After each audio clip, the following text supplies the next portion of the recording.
I've been playing Animal Crossing for 13 years now, and it's more than just a cozy little game. It's taught me lessons I've carried into real life. A kinder, slower world.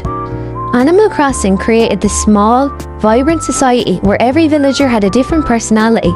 Some funny, some grumpy, some lazy, some shy, like getting Sable to slowly become friends being an achievement. Together, they made me feel part of a community.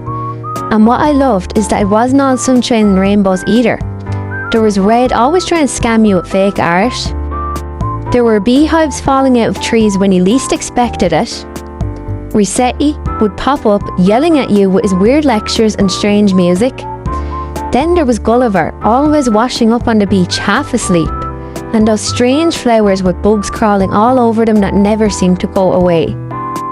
Even kicking villagers out of the game was part of it. Not to forget the 7 PM music that was intense. It reminded me that communities aren't perfect. They're a mix of good, annoying, and hilarious.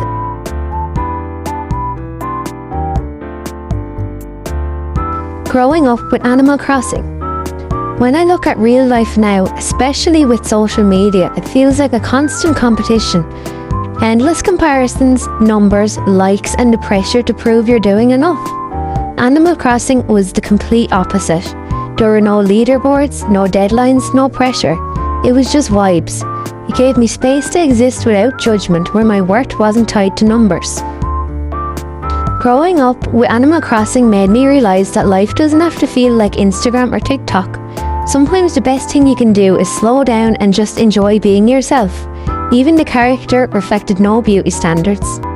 Joy in the little things. This game taught me how to appreciate the tiny details that we often overlook. The changing seasons, the sound of rain, watching the sunset with your favourite villager. And of course, KK Slider. His music is iconic. Every Saturday night felt like a concert just for you.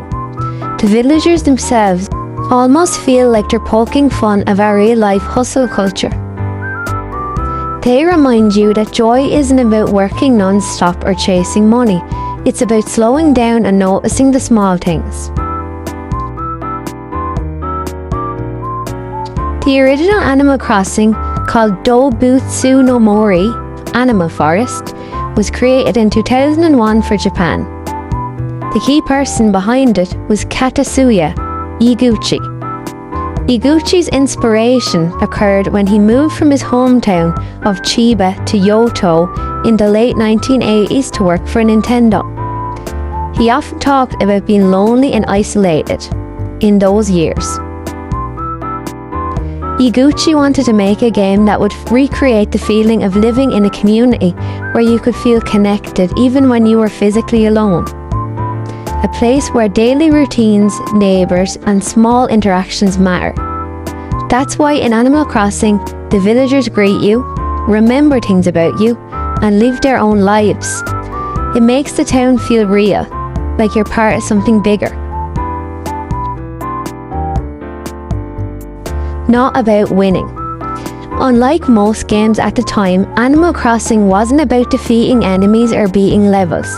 Iguchi wanted something slower, open-ended and gentle. A game you could return to every day at your own pace. That's why there are no end goals, and why the game syncs to real-world time and seasons. He wanted to make sure that the content allowed all the players to express their individuality. The DNA of Iguchi's experience is still there in every version of the game. The comfort of routine, the joy of small things, and the importance of community. It came out of one man's loneliness, but it gave millions of players around the world a sense of connection. But what makes Animal Crossing special are those random unexpected moments, like selling turnips for way more than you thought you would, or selling items at retail for ridiculous prices just to make some extra bells. Visiting the island with Cap'n and listening to his songs, helping Gulliver back on his feet, going to the club and dancing with the villagers. Those silly little moments are what make the game magical and relating to the characters. After 13 years, Animal Crossing has been more than just a game. It's taught me patience, how to slow down, and how to find meaning in the little things. Animal Crossing gave me a world where I could exist free from pressure or comparison. It's not just a game, it's a philosophy tucked inside a village of animals that changed the way I think.